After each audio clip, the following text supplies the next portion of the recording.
बिस्मिल्लाहिर्रहमानिर्रहीम। अस्सलाम वालेकुम नाज़रीन, program critical talk with Faiza Bukhari में खुशामदीद कहती हूँ। बिलावल भुट्टो ज़रदारी जी कह रहे हैं कि हुकूमत इस वक्त अपनी नाकिस पॉलिसियों को छुपाने की खातिर सारा इल्ज़ाम IMF पर डाल रही है, जबकि उनकी अपनी कारकर्दगी ठीक ही नहीं है। कोविड की अगर बात की जाए तो कोविड के दिनों में हमारे पड़ोसी ममालिक बांग्लादेश और भारत में महंगाई इतनी नहीं बढ़ी जितनी पाकिस्तान में 10% को भी उसने क्रॉस किया है।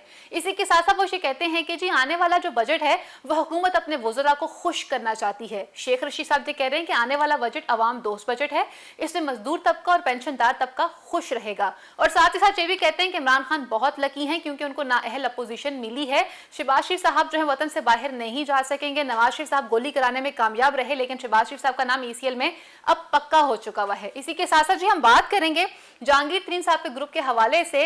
इस वक्त अगर बात की जाए तो शौकत तरीन साहब जो हैं उनको सेनेटर बनाने के हवाले से, उसके इलेक्शन कराने के हवाले से हुकूमत जो है वो तजब्ज़ुब का शिकार नजर आती है। कहीं हफीज शेख की तरह शौकत तरीन जो है वो इलेक्शन ना हार जाएं। और जब शौकत तरीन की बात की जाती है तो उनकी इक़्तिसादी उमूर के ऊपर जितनी अच्छी से गिरफ्त है, तो क्या गवर्नमेंट जो है इस वक्त शौकत तरीन साहब को खो सकती है, नहीं खो सकती है? आइंदा आने वाले दिनों में क्या चीज़ें किस तरह से रहेंगी, और कुछ बात करेंगे सिंध गवर्नमेंट के हवाले से। असद उमर साहब का ये कहना है कि अगर पाकिस्तान की हुकूमत की बात की जाए तो हुकूमत पाकिस्तान बिलखुसूस वज़ीर आज़म इमरान खान साहब जो है वो पूरे मुल्क के वज़ीर आज़म हैं। इस वक्त अगर देखा जाए तो वज़ीर आला सिंध जो है वो पॉइंट स्कोरिंग करने की बात कर रही हैं। जितने बड़े फंड्स जो हैं वो हमने सिंध को दिए हैं, इतने मुल्क की तारीख में पहले किसी ने नहीं दिए। इन तमाम चीज़ों पर बात करने के लिए स्टूडियोज़ में मुझे आज जर्नलिस्ट पैनल ज्वाइन कर रहा है। मेरे साथ तशरीफ रखते हैं मोहसिन गुराया साहब, अमजद इकबाल साहब, और टेलीफोन लाइन पर मैं ज्वाइन करेंगे इरशाद आरिफ साहब। बहुत बहुत शुक्रिया वक्त देने के लिए। मोहसिन साहब, सबसे पहले मैं आपसे बात करना चाहूंगी, अगर हम बात करते हैं बजट के हवाले से तो आइंदा आने वाला बजट जो है वो आप किस तरह से देखते हैं? बिलखुसूस बिलावल भुट्टो ज़रदारी साहब का ये कहना है कि आने वाला जो बजट है गवर्नमेंट सिर्फ और सिर्फ अपने वज़रा को और अपने अरकान को नवाजने जा रही है। बिस्मिल्लाहिर्रहमानिर्रहीम। बहुत शुक्रिया फ़ायज़ा। देखें, जो आने वाला बजट है, देखें इस हुकूमत को, इमरान खान साहब की PTI की हुकूमत को तकरीबन 3 साल हो गए हैं। तो मैं समझता हूँ कि आने वाला जो बजट है और उसके बाद भी जो आने वाला बजट होगा, ये एक रिलीफ का बजट होगा। देखें, वो नज़र आ रहा है कि वो लोगों को रिलीफ देना चाहते हैं। कोई भी पॉलिटिकल हुकूमत जो होती है तो जो उसके आखिरी 1-2 बजट होते हैं तो उनमें उन्होंने लोगों को रिलीफ देना होता है, क्योंकि फिर इलेक्शन में जाना होता है और वोट लेने होते हैं, और यही एक स्ट्रेटजी हर पॉलिटिकल गवर्नमेंट की होती है। गुराया साहब, वो रिलीफ का IMF के कर्जों से दिया जाएगा? देखिए, IMF के जो कर्जे हैं वो पाकिस्तान की तारीख में कोई नए नहीं है हमारे लिए। देखें, मैं समझता हूँ कि हमारे बजट का वो एक हिस्सा बन चुके हैं। क्यों? देखिए, यहाँ तो होता है ना कि इमरान खान ने आके IMF से कर्ज ले लिया और इससे पहले कर्ज नहीं लिया जाता था। देखना ये है कि वो कर्ज लेके उसको हम कहाँ स्पेंड कर रहे हैं और उसका आउटकम क्या है, और क्या जो पहले कर्ज लिए थे वो हम वापस कर रहे हैं। ये सारी चीज़ें होती हैं। देखें, और अब मैं आपको बताऊं कि जो हमारी एक इकॉनमी है उसमें मुझे तो बूस्ट आता लग रहा है। देखें, जब से मौजूदा जो वज़ीर ख़ज़ाना है वो आए हैं तो उन्होंने जो मुझे उनके आने से 1-2 अच्छी चीज़ें देखें। जो हमारा ग्रोथ रेट है उसमें इजाफा हुआ और इंटरनेशनली उसको माना जा रहा है। आज भी अगर आप आज के अखबारात उठाएं तो आपको मुख्तलिफ जो इंटरनेशनल एजेंसीज़ हैं वो इस बात पे खुशी का इजहार कर रहे हैं कि पाकिस्तान में जो माशी मामलात हैं वो पहले से बेहतर हो रहे हैं। और सेकेंडली, आप तरीन साहब की जो परफॉर्मेंस है आप उसको लेकर? जी, मैं उनकी परफॉर्मेंस से बिल्कुल मुतमिन हूँ। वो एक अच्छा, लेकिन मैं ये नहीं कहता कि उन्होंने आते ही कोई दूध की नहरें बहा दी हैं। उससे पहले भी जो वज़ीर ख़ज़ाना थे, देखें ये एक तसलसल होता है जो पॉलिसीज़ होती हैं। देखिए, पॉलिसीज़ जब आप शुरू करते हैं तो आपको शुरू में मुश्किलात आती हैं। आपको FATF का मामला था, आपको IMF के मामलात थे। ये सारे मामलात को जब आपने लेके आगे बढ़ना होता है तो एंड पे जाके आपको उसका समर मिलता है, और वो मुझे समर मिलना शुरू हो गया। अब देखें, और इससे आगे जो क्या करने जा रही है जो गवर्नमेंट, जो मुझे अच्छा लग रहा है। लेकिन बैसियत जो पंजाब, देखें ना कि एक बड़ा सूबा है इस वफाक में, तो जो पंजाब है उसकी मेजर इकॉनमी जो है जिसका इन्हिसार वो ज़राअत पे है। एक देखें, एग्रो बेस्ड इकॉनमी जो है ना, एक जो जिसमें एग्रीकल्चर में आपको अच्छी चीज़ें जो है ना मिल रही हो, आपको गन्ने की कीमत मिल रही हो, आपको गंदम की कीमत मिल रही हो, और ये हमें बाहर से चीनी ना मंगवानी पड़े, हमें बाहर से गंदम ना मंगवानी पड़े।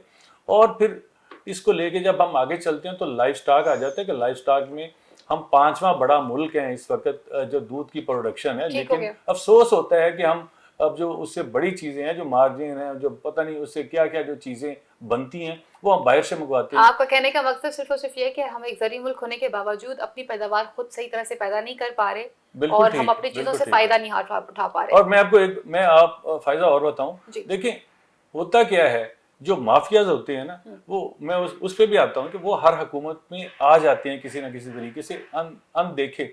अब देखें, एक छोटा सा सर्कल है इस मुल्क में पॉलिटिशियंस का, ब्यूरोक्रेट्स का और टेक्नोक्रेट्स का। ठीक। उन्होंने आ जाके, अब देखें ना कि इस वक्त भी एक ही घर का एक बंदा मेजर जो है ना वो पीटीआई में है, दूसरा पीएमएलएन इसी में है। पॉइंट पे आपके पास वापस आती हूँ अमजद इकबाल साहब, आने वाले जो बजट होंगे वो बहुत अच्छे होंगे। अगर ये बजट इसकी बात की जाए और इसके बाद आने वाला जो बजट है वो बहुत अच्छा होगा, मोहसिन साहब का ये कहना है। लेकिन सवाल ये बनता है कि आईएमएफ से कर्जे लेना जो है वो पाकिस्तान की रवायत का एक हिस्सा बन चुका है, जो कि हम माजी में भी लेते रहे हैं। जिससे आप कर्जा ले रहे होते हैं, फिर आप उसकी शराइत पर भी अमल करते हैं। और हमें इस बात को नहीं भूलना चाहिए कि आईएमएफ की शराइत कितनी स्ट्रिक्ट रही हैं। तो ये बातें किस हद तक दुरुस्त होंगी, या शेख रशीद साहब की बात साहब कितना मुत्तफिक हैं, ये जो आने वाला बजट है वो अवाम दोस्त बजट होगा? बिस्मिल्लाहिर्रहमानिर्रहीम। देखिए, बात यह है कि गुरैश साहब ने जिस तरह से कहा, मैं भी ये समझता हूँ कि ये बजट, चूँकि ये बिल्कुल प्योरली आप इसको इंतखाबी बजट कह सकती हैं, लेकिन सवाल ये पैदा होता है कि जी आवाम को रिलीफ कहाँ से देना है, जो आपने भी कहा था। क्या आईएमएफ के कर्जे से देना? आईएमएफ का कर्जा तो आ रहा है, एक प्लान, एक प्रोग्राम है आपको मिला हुआ $6 बिलियन का, वो आपको किस्तें उसकी आती हैं, हर 6 महीने बाद उन्होंने आके चेक करना है आपने क्या किया क्या ना किया, और वो अगली किस्त जारी हो जाएगी। लेकिन जो डेवलपमेंट बजट है, इस बार जो हुकूमत बजट दे रही है, उसकी अब तक की जो खबरें सामने आई हैं, जो उसके जो आए हैं सामने फिगर्स, उसके मुताबिक तकरीबन 8,000 अरब रुपए का बजट है वो जी। इसका मतलब ये हुआ कि पिछले बजट से तकरीबन 50% के करीब ज़्यादा, पिछली दफ़ा 5500 का था, फिर उसको रिवाइज करके कम किया गया, और वो 5,000 अरब भी इकट्ठा नहीं कर सकी थी हुकूमत। अब अगर 8,000 अरब का बजट देती है, तो उसके लिए कहाँ से पैसे, कैसे इकट्ठे करने हैं हुकूमत ने? यानी वो टैक्सेस लगा के इकट्ठे करने हैं उन्होंने। अगर टैक्सेस लगाने हैं तो फिर तो वो आवाम के लिए आसानी ना होगी, मुश्किल हो जाएगी। अगर वो 8,000 अरब का बजट दे के, मतलब इसमें जो नजर आ रही है चीज, मैं सिर्फ आपको बताना ये चाह रहा हूँ कि वो नजर क्या आ रही है। नजर ये आ रही है कि वो 8,000 का बजट दे के उसमें हो सकता है 2,000 1,500 अरब का डेवलपमेंट प्रोग्राम उसमें अनाउंस करेंगे। मैं ये कह रहा हूँ कि उसमें तख्तियां भी लग जाएंगी, उसमें इफ्तिताह भी हो जाएंगे, इतने पुल बन गए, इतनी सड़कें बन गई, इतने जनाब मकान बन गए, इतना ये वो सारा इफ्तिताह करके उसकी तशहीर की जाएगी, उसकी पब्लिसिटी की जाएगी और लोगों को मुतमईन किया जाएगा।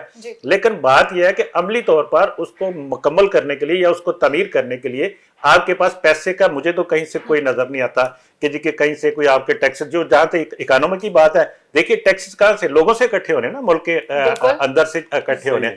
इस वक्त जो हुकूमत कह रही है, जी बिल्कुल मौसी की बात है। आप पिछले साल का इसके बावजूद कि इस वक्त हुकूमत कह रही है कि हमारा 3.9 पे चला गया ग्रोथ रेट, ओके ठीक है, मान लिया। लेकिन जब ये हुकूमत में आए थे उस वक्त पिछली हुकूमत का दावा यह था कि उनका वो 5% से ऊपर था। अब उस वक्त भी इतना टैक्स रेवेन्यू इकट्ठा नहीं हो सका था जब आपका 5 से ज्यादा था। इस वक्त जो ग्रोथ रेट नजर आ रहा है हमें, ग्रोथ रेट ये माइनस से ऊपर आया है, इसलिए आपको ज्यादा, हम आप 2% भी अगर आप कहें तो वो भी -0.5 पे चला गया था। ये अगर 2 पे है तो इसका मतलब है 2.5 ये ज्यादा हो गया, 3 पे है तो 4 ज्यादा हो गया। ये ग्रोथ हुई, यानी एक्टिविटी शुरू हुई। लेकिन जो सवाल वही फिर होता है कि क्या इतनी हमारी इकोनॉमी में इतना पोटेंशियल है कि वो इतना रेवेन्यू जनरेट कर सकेगा? एक बात और मैं कहना चाहूँ, वो एग्रीकल्चर इकोनॉमी के हवाले से।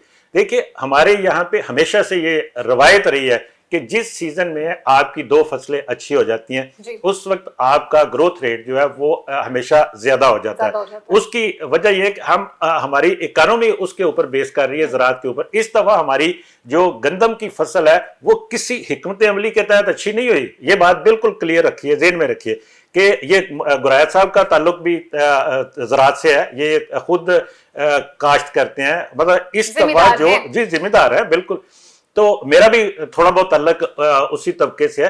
तो बात यह है कि इस वक्त जो इस दफा जो हमारा ग्रोथ रेट, जो इसकी ग्रोथ ज्यादा हुई है गंदम की, गन्ने की, वो उसमें मौसम का बड़ा दखल है, कुदरत का बड़ा दखल, आप ये कह सकते हैं कि हमारे ऊपर मेहरबानी हुई कुदरत की, तो वो ग्रोथ हमें नजर आ रहा है कि अच्छी हो गई।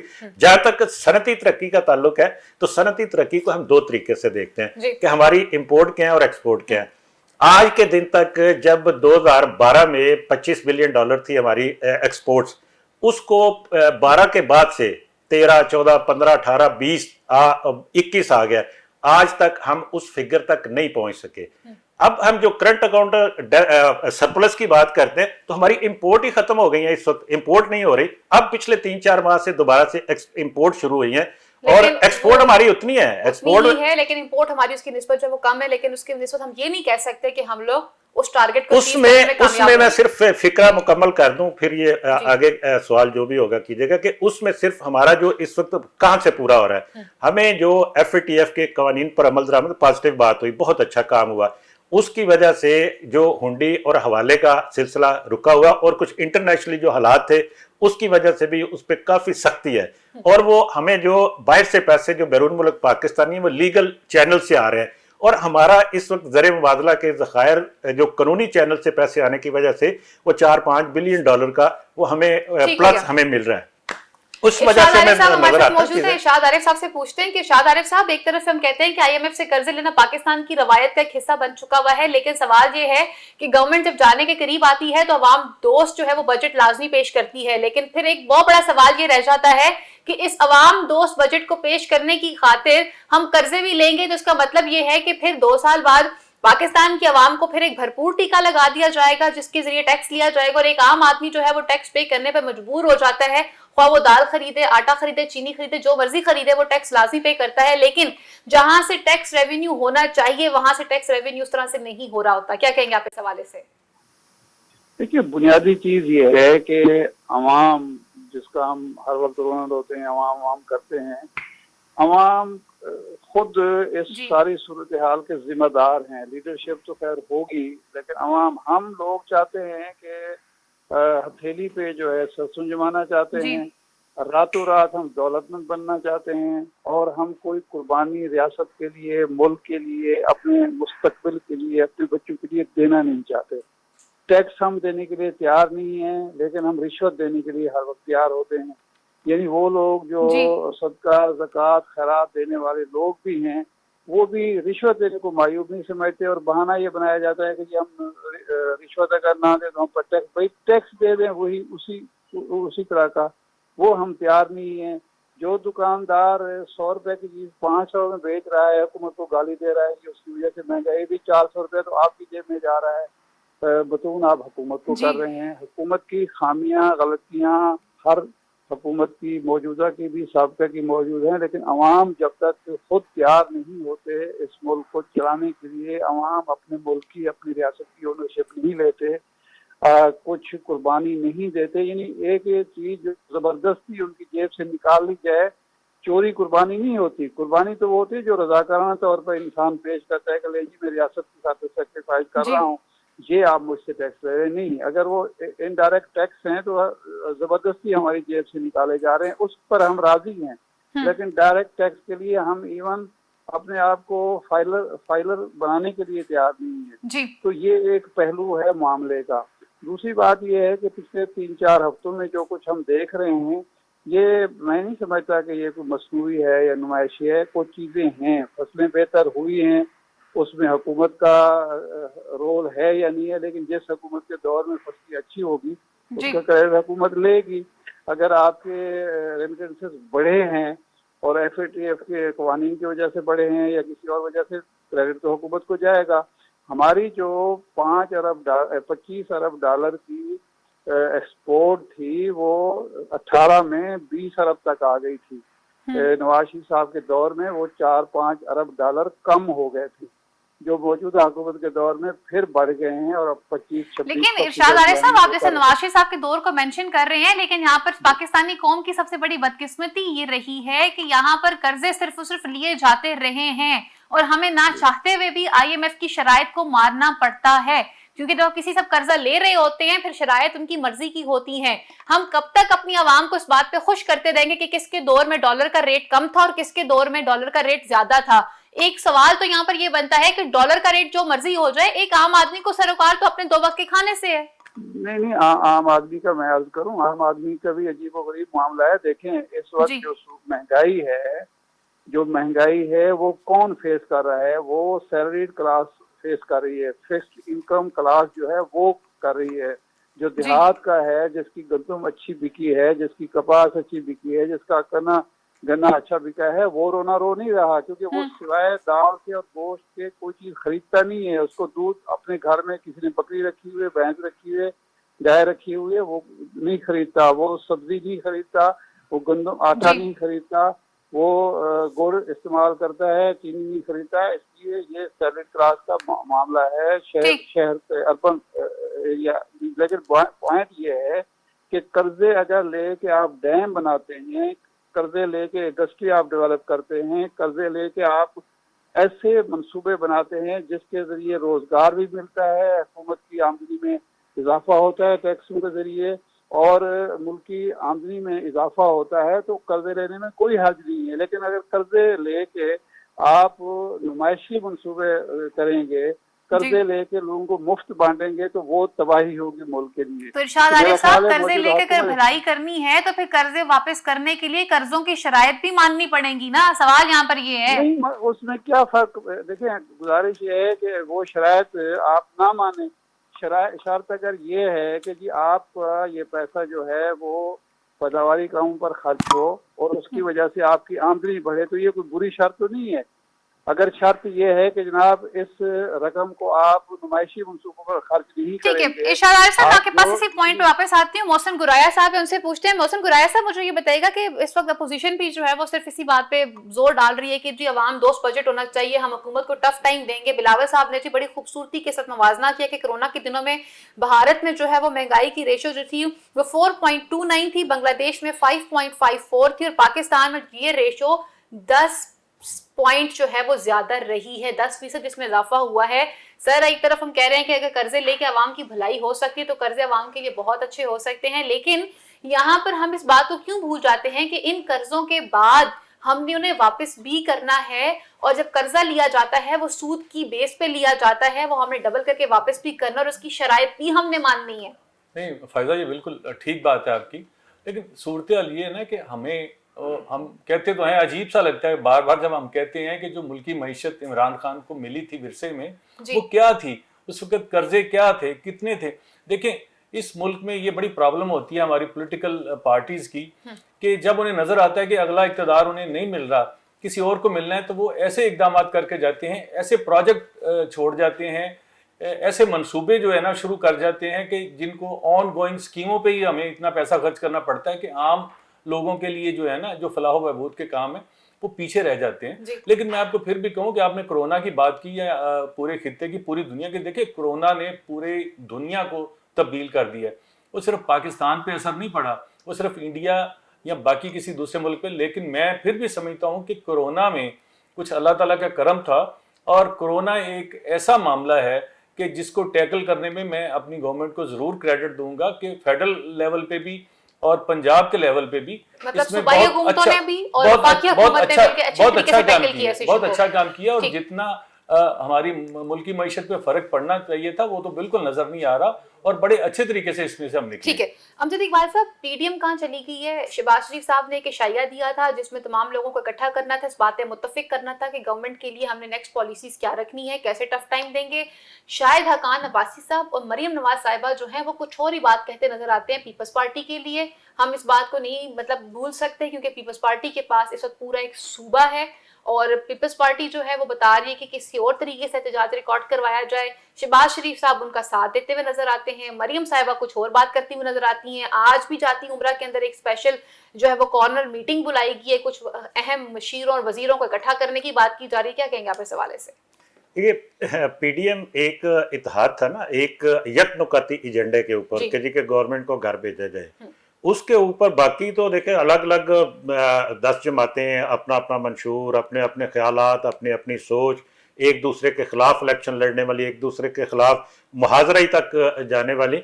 तो वो देखिए ये मामला, ये पीडीएम को दोबारा इकट्ठा करने की जो बात है ना, पीडीएम अगर ना भी इकट्ठा हो अपने अपने तौर पे, जैसे पीडीएम बनने से पहले वो कर रही थी एहतजाज, अब भी करते रहे। पार्लियामेंट की बेसिकली ये है, दो इसके हिस्से हैं, एक पार्लियामेंट के अंदर का, एक पार्लियामेंट के बाहर का। अगर बाहर जिस तरह से पीपल्स पार्टी ने कहा कि जी कि इसको आईनी तरीके से हुकूमत को हटाना चाहिए, मैं समझता हूँ कि जायज़ बात है, कि जी कि अगर आप गैर आईनी तरीके से हुकूमत को हटाने की बात करते हैं तो वो फिर possible आप नहीं है। जी वो पॉसिबल भी नहीं है नहीं ना। पॉसिबल नहीं, वो एक गैर जमहूरी सोच है। सोच हो जाएगी। उसको मैं समझता हूँ कि किसी सूरत भी उसको नहीं प्रमोट भी नहीं करना चाहिए, उसकी हमायत भी नहीं करनी चाहिए। ठीक। ये एक जो जमहूरी तरीका है, आईनी तरीका है, जो एक रास्ता बताया गया है आइन के अंदर, उसके मुताबिक करें।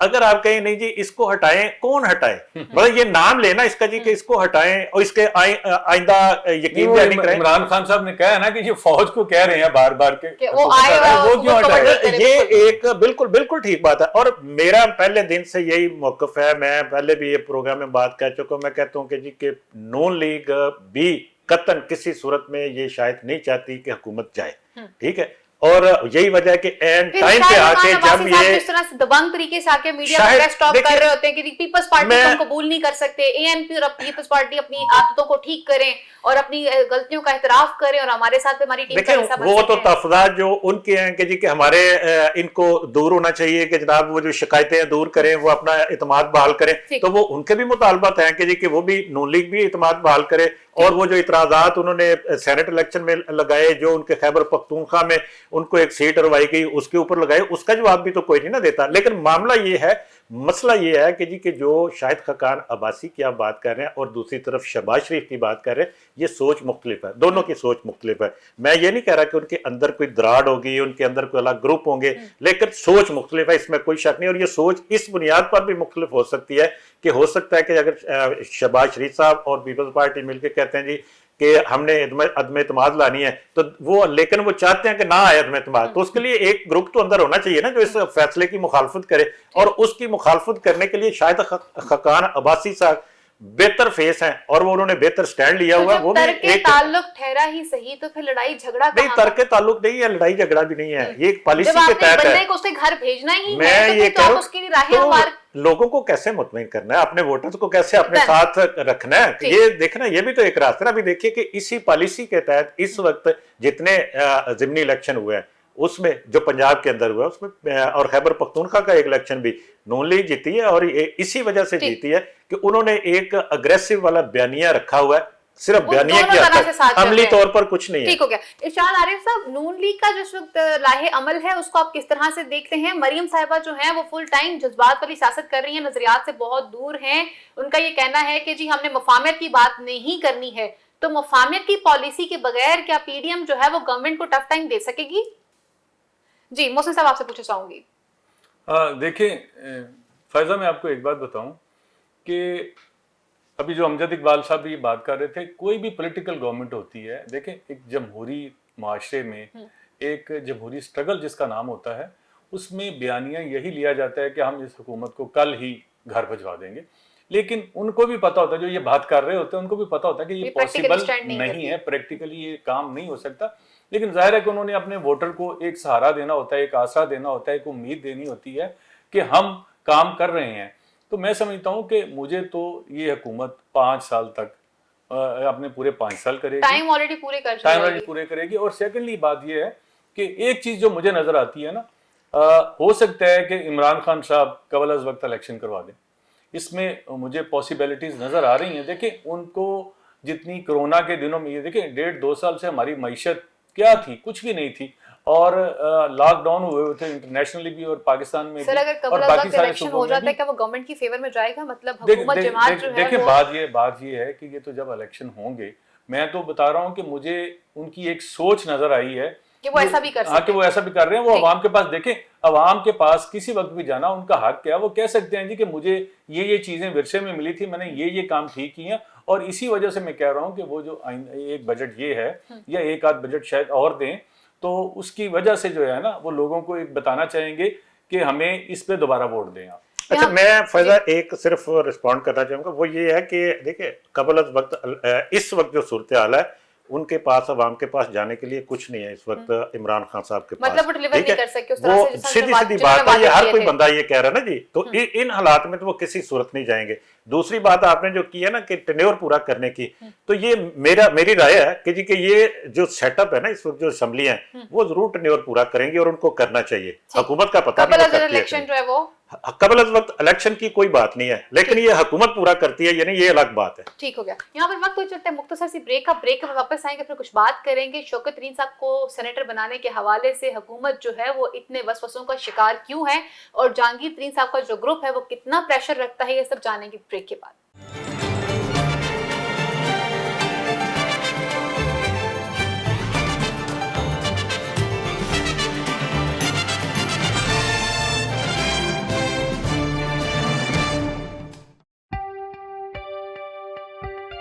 ये धरती खूबसूरती की आमाजगाह है।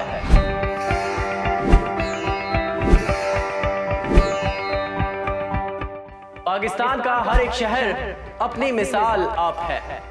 यहाँ सकाफत, खेल, तारीखी इमारत और खाने पीने की नित नई चीजें मौजूद हैं। मैं एहसान इलाही शहरनामा में आपको मिलवाऊंगा पाकिस्तान के शहरों से।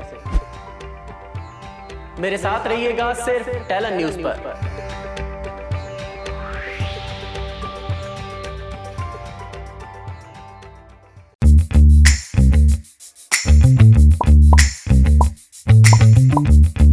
मैं नरगिस सिद्दीकी और ला रही हूं आपके लिए ख्वाबे शाबे। मैं आपको बताऊंगी खाने की लजीज चीजें कहां से मिलती हैं। देखना मत भूलिएगा सिर्फ टैलेंट न्यूज़ पर।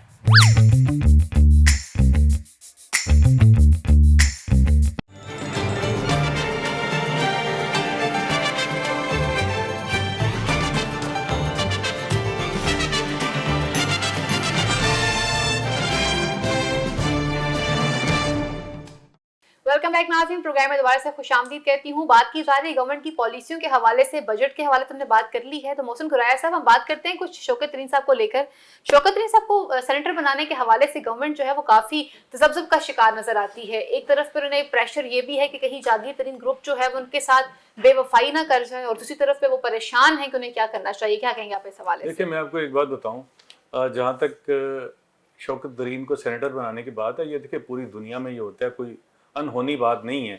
हमारे मुल्क में भी हमेशा से होता आ रहा है। देखिए, जो टेक्निकल लोग होते हैं, जो टेक्नोक्रेट होते हैं, उनको लेना हमारी एक मजबूरी होती है कि जाहिर है कि इश्यूज को जितना वो समझ रहे होते हैं आम पॉलिटिशियन नहीं समझ रहा होता। यहाँ तो एक देखे ना कि हमारे पास कोई सीजन और बड़े पुराने पॉलिटिशियंस और जो बजट और ऐसे मामला को समझते हैं उन्हें लाना चाहिए। लेकिन मैं समझता हूँ कि शौकत तरीन साहब जितना IMF के साथ, वर्ल्ड बैंक के साथ, जाहिर है कि उन्होंने इंटरनेशनली ये काम किए हुए हैं, जितने ईजीली वो उनके साथ निगोशिएट कर सकते हैं, अपना पाकिस्तान का मसला वो समझा सकते हैं, शायद कोई दूसरा आदमी सर ये तो ना समझा सकता। एक्सपर्टीज बता रहे हैं, लेकिन हफीज शेख साहब भी तो इसी मैं तरह सिलेक्शन आपको बताता हूँ ना। देखिए, मसला ये है कि अगर हफीज शेख साहब को अगर उस वक्त सेनेटर नहीं मुंतखब कराया जा सकता तो ये गवर्नमेंट की नाकामी थी ना। गवर्नमेंट को इस पे अपना होमवर्क पूरा करना चाहिए था। अब देखिए कि अगर शौकत तरीन साहब को वो सेनेटर मुंतखब नहीं कराते और ये कोई प्रॉब्लम आती है, लेकिन मैं समझता हूँ कि शौकत तरीन के मामले में शायद इतनी प्रॉब्लम नहीं आई थी। क्यों? वजह से देखें, जो पिछले वजीर खजाना थे वो, उनको कम अज़ कम इतना तो सोच होनी चाहिए थी ना कि वो कम अज़ कम जो अरकान असम्बली हैं, जो उनके साथ अपना थोड़ा सा लाइजान रखें, उनके काम करते रहें, उनसे बातें करते रहें। जब मिलते थे तो तभी कम अज़ कम जो है ना एक लाइजान पैदा होता है ना, एक अच्छी उनकी PR अच्छी नहीं थी। हाँ, उनकी PR अच्छी नहीं थी। मैं समझता हूँ कि शौकत तरीन साहब उनसे बेहतर हैं, और जिस तरह उन्होंने एक अच्छा काम शुरू किया है, गवर्नमेंट को जरूर जहांगीर तरीन ग्रुप से डरना भी नहीं चाहिए। नहीं, जहांगीर तरीन कहीं भी नहीं जाएगा, मैं आपको बताऊं। देखें, हाँ ठीक है। अमजद इकबाल साहब, 2 माह कबल जो है वो इलेक्शन एक्ट के हवाले से 2017 के हवाले से देखा था, तरमीमी बिल पेश किया गया था, लेकिन अभी तक वो जो है उसके ऊपर अभी तक कोई अमल दरामद नहीं हुआ। सेनेटरशिप खत्म होनी थी सागदार साहब की, उस सीट के ऊपर जो है वो हम लोगों ने अक्टूबर में जहांगीर तरीन साहब का जो ग्रुप है वो टफ टाइम देगा अक्टूबर में, क्योंकि हमने शौकत तरीन साहब को सीट के ऊपर लेकर आना है। तो आप क्या समझते हैं कि जैसे गुराया साहब कह रहे हैं कि जी हमें जहांगीर तरीन के ग्रुप से नहीं डरना चाहिए, वो उनका साथ देंगे, और शौकत तरीन साहब की भी एक्सपर्टीज ने बता दी है। इससे पहले कि अमजद भाई बात करें, देखिए जो जहांगीर तरीन साहब का ग्रुप है ना, वो तो शौकत तरीन साहब का तो मामला है बाद में। अगर उसने कुछ करना है या गवर्नमेंट को दिखाना है ना, तो अभी बजट में ही आपको पता चल जाएगा वो काम करेगा। अच्छा नहीं गुरैज साहब, पहली बात तो ये है कि बजट में वो कुछ नहीं कर सकते, वो बाउंड भी हैं, लीगली बाउंड है। हम एक उसको सियासी बात तो अपनी जगह पर रह गई ना, लेकिन वो आईनी तौर पर बाउंड है कि फिनांस बिल को उन्होंने वोट करना है, जो उनकी पार्टी के अरकान हैं, वो अब वरना उनको उनकी वो डीसीट हो सकते हैं। अच्छा ये तो है उनकी बाइंडिंग, लेकिन जो सियासी बात है ना जिसका आपने जिक्र किया, उसमें वो इलेक्शन के बाद कुछ भी कर सकते हैं। वो कोई भी फॉरवर्ड ब्लॉक जिस तरह से यहाँ पे बनते रहे हैं उस तरह के बन सकते हैं। लेकिन जो बात आप शौकत तरीन साहब को सेनेटर बनाने के हवाले से कर रही है ना, उसके लिए पीटीआई को अपने किसी बंदे से विड्रॉल लेनी पड़ेगी, क्योंकि इसहाक डार का जो मामला आप कह रही है ना कि उनको डीसीट करने का मामला, वो तो अभी बड़ा लंबा काम है। और वो उस तरह के जो फैसले, उस तरह के बिल और उस तरह के जो मामला तो होते हैं, ये होते हैं। अभी हो सकता है अगर ऑर्डिनेंस आए वो कल को चैलेंज हो जाए, उसको अभी उनकी सीट के ऊपर, इसहाक डार की सीट के ऊपर बड़ा मुश्किल है उनका शौकत तरीन का। उसमें से तो मंजूरी तो हो चुकी हुई है, मंजूरी हुई है ना, अभी नाफिज तो नहीं हुआ ना।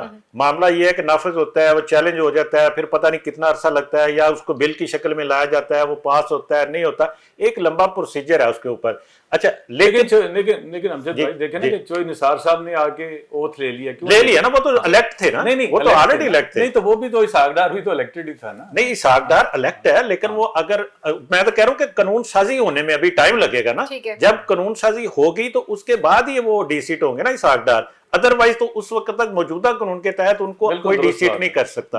अच्छा पहली बात तो ये है। दूसरी बात ये है कि उनको अगर सेनेटर बनाना जरूरी है, शौकत तरीन को, वो हुकूमत चाहती है, तो उनको किसी बंदे से को विड्रॉल देना पड़ेगा, यानी उनका किसी बंदे से रिजाइन लेना पड़ेगा और उसकी सीट पे वो इलेक्शन लड़ेंगे। ये रिस्क वाकई नहीं ले सकती हुकूमत, इस वक्त वो मुश्किल में है। देखिए उसकी मिसाल सामने मौजूद है, हो सकता है कि शायद कोई नया लाए निकल आए सामने, कोई नया रास्ता उसकी मिसाल हमारे सामने मौजूद है। जब आपके साबिक वजीर खजाना इलेक्शन हफीज शेख साहब इलेक्शन हारे, वहां आपके सामने गिलानी साहब इलेक्शन जीते। अगर पंजाब से होता है, पंजाब में तो और भी खतरा बढ़ जाता है उनके लिए, इसलिए वो रिस्क नहीं लेना चाहती। वो उनको एडवाइजर के तौर पर वो रख सकते हैं, उनको रखते हैं। वो जरूरी थोड़ी है कि उनको फुल फ्लेज वफाकी वजीर खजाना बनाना, लेकिन आगे चलकर जिस तरह के अभी जो अंदाजे लगाए जा रहे हैं या जिस तरह की पेशगोइयां की जा रही हैं कि बजट के बाद एकदम से सियासत में तेजी आ सकती है, और वो क्या तेजी है उसके बाद पता नहीं हो सकता। उनकी शौकत तरीन के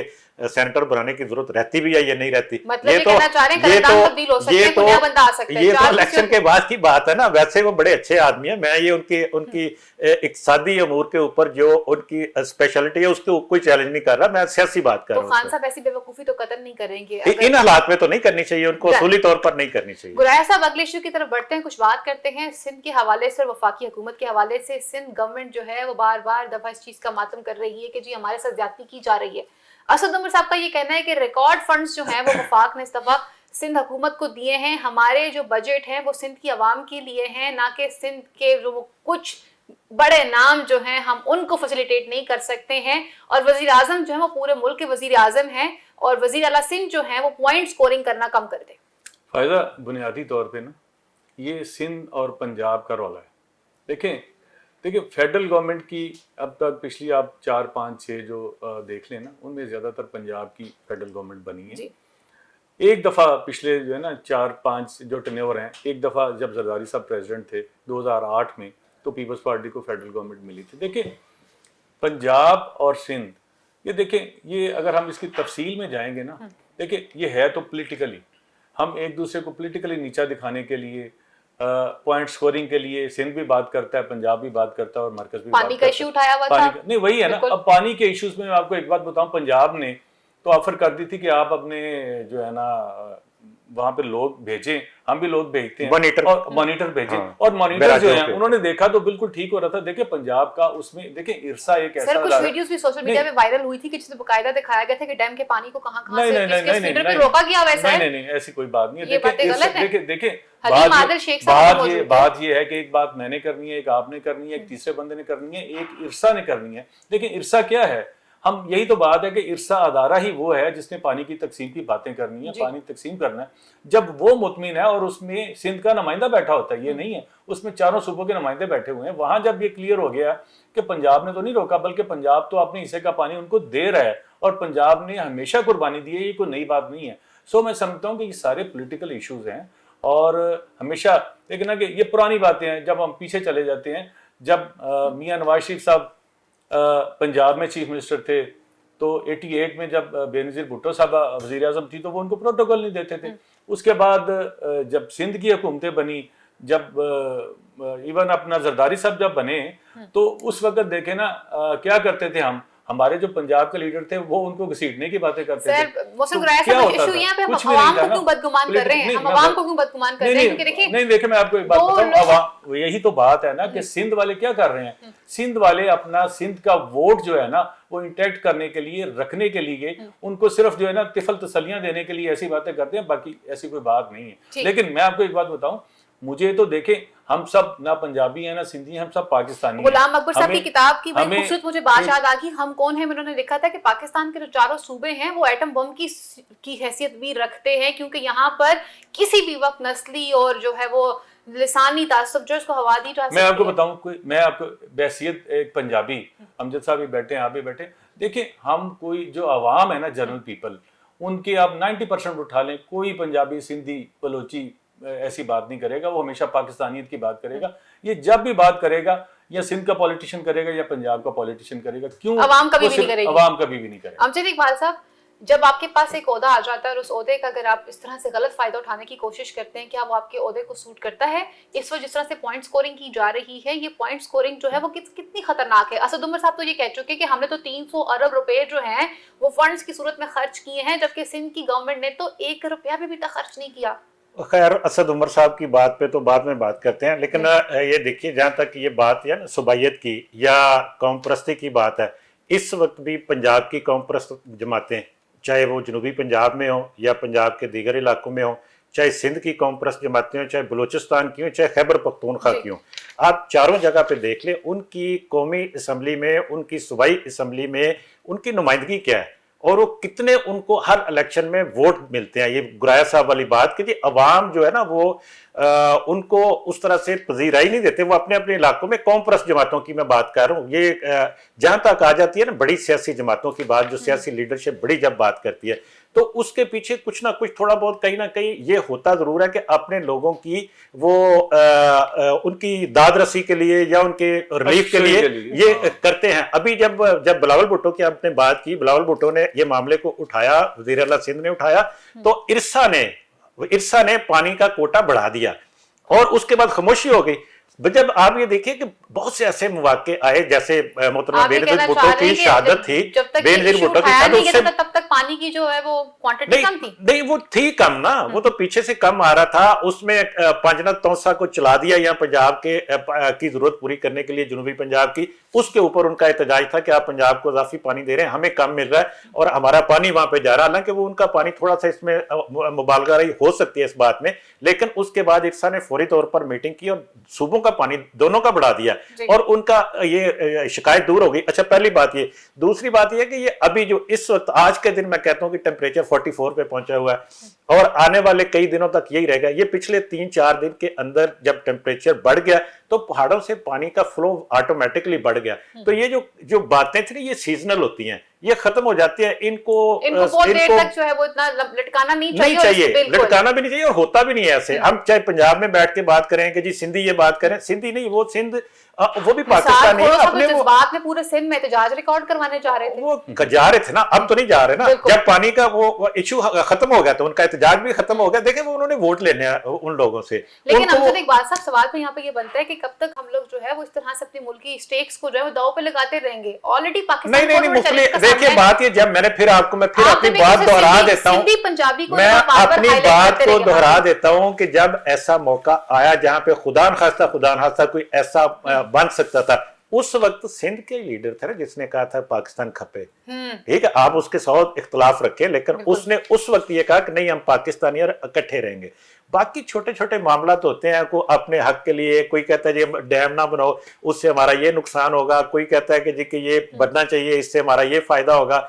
ये चीजें बिल बैठकर अगर उसमें लीडरशिप के अंदर ये देखें, ये चीज ये भी होती है कि क्वालिटी होती है लीडरशिप की, जो ऊपर बैठी है लीडरशिप ना, वो कैसे उन सबको इकट्ठा करके तहफ़्फ़ुज़ात, फिर एक कैंपेन की शक्ल होती है। मैं तो कहता हूँ कि बड़े डैमों के ऊपर तमाम सूबों की लीडरशिप को बिठाना चाहिए। फरह हबीब साहब ने तो कहते हैं कि अब हम इंशाल्लाह ये जो आने वाला जो हमारी दहाई होगी वो डैम्स की दहाई होगी, हम डैम्स के ऊपर काम करेंगे। अच्छी बात है, बहुत अच्छी ये बात बहुत है, अच्छी उनको बात है, करना उसमें चाहिए, appreciate लेकिन करना फरह चाहिए। हबीब साहब को थोड़ा सा तजर्बा भी हासिल कर लें कि उसके पीछे ये देख लें कि तहफ़्फ़ुज़ात खैबर पख्तूनख्वा के क्या हैं, पंजाब के क्या, बलूचिस्तान के क्या है, सबके उनको तहफ़्फ़ुज़ात को देखें, फिर उनको देखें कि ये कितना इसके ऊपर पहले काम हुआ और अभी कितना होना बाकी है उसके ऊपर। नाज़रीन, प्रोग्राम का वक्त यहीं पर खत्म हुआ चलता है। अपनी मेज़बान फाइज़ा बुखारी को और मेरे मौजूद पैनल को अगले प्रोग्राम तक के लिए इजाजत दीजिए। अल्लाह ने के बान, पाकिस्तान जिंदाबाद।